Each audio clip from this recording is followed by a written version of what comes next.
Okay, as Johnny Carson used to say, we're back. Regarding your installment 4 assignment, you have hopefully identified a new service, and now you need to anticipate the IT challenges that will accompany the implementation of that new service. And I cannot, give you all the answers because it depends upon what service you're proposing to implement, the values of the hospital, the strengths and weaknesses of the hospital perhaps,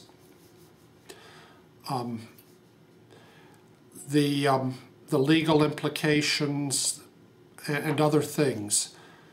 This is a course primarily about IT, but IT does not exist in isolation. And IT is not certainly the solution for every problem. Just because we can do it doesn't mean that it's a good idea to apply a technology. So let me give an example of the introduction of remote surgery using telemedicine. This may sound pretty far-fetched, but I believe it's been done, and it may well or not be more widely implemented in the future. This is where the surgeon is anywhere in the world that has the needed equipment, and the patient is any other place in the world that has the needed equipment, and the two of them have an electronic connection adequate to allow the surgeon or the team of surgeons to perform surgery on the patient robotically at a distance. This isn't my idea of a good way to have surgery, but under certain circumstances, this may be the only way that a particular patient will get a particular surgery, or it might be a way to help hold down costs by using the skills of very experienced surgeons more effectively. Okay, assuming for the moment that you have patients who are okay with this and you have surgeons who are okay with this, what are the technology implications of this, particularly the information technology implications? Well, number one, you're going to need a dependable network. Number two, you're going to need a network that's not only dependable, but has very substantial bandwidth. Because the surgeons are going to need the ability to see what they're doing visually. There's going to have to be an audio channel, plus there's going to have to be the necessary bandwidth to control the instruments. And you sure don't want the network to either fail or for the bandwidth to become constrained in the middle of surgery. So, based upon your knowledge of this course, you should be thinking about, now, could this be implemented as an EDI network? And if you're not familiar with EDI, electronic data interchange, it's time to become familiar. Wikipedia is a wonderful resource, among others. Or could this be implemented as a virtual private network using internet technologies?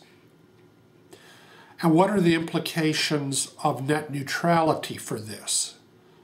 And going forward, is the available capacity on the internet, the available bandwidth, going to increase or decrease over time? As on the one hand, additional fiber optic cables become available, but on the other hand, more and more people watch video and use other kinds of applications that require substantial bandwidth. all of these things are important. One of my things about net neutrality, most people think, net neutrality is wonderful. Of course, every bit is created equal, and that there should be no prioritization of bits as they go across the routers. Well, I'm not sure about that. If I'm having surgery and getting it right means the data coming across the network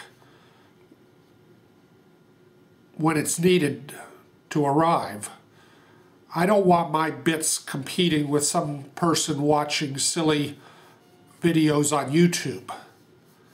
I think not all bits are created equal, that there is reason to allow some applications or some messages going across the internet to have higher priority than others.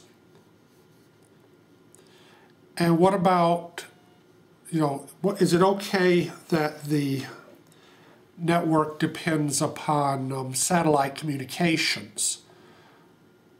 I understand that we're going into a period of time in the next couple of years in which there will be increased solar flares from the sun, and that solar flares can interfere with the operation of satellite communication systems. Now, I don't expect you to anticipate every possible concern, but these are the kinds of things that I think you ought to be able to think about and to converse about, having taken this course, because you understand that these decisions cannot be left to the technical people. You as a general manager must be in the loop, and you as a general manager must understand what the trade-offs are in order to fulfill your role in the healthcare organization. Thank you. That's all for now.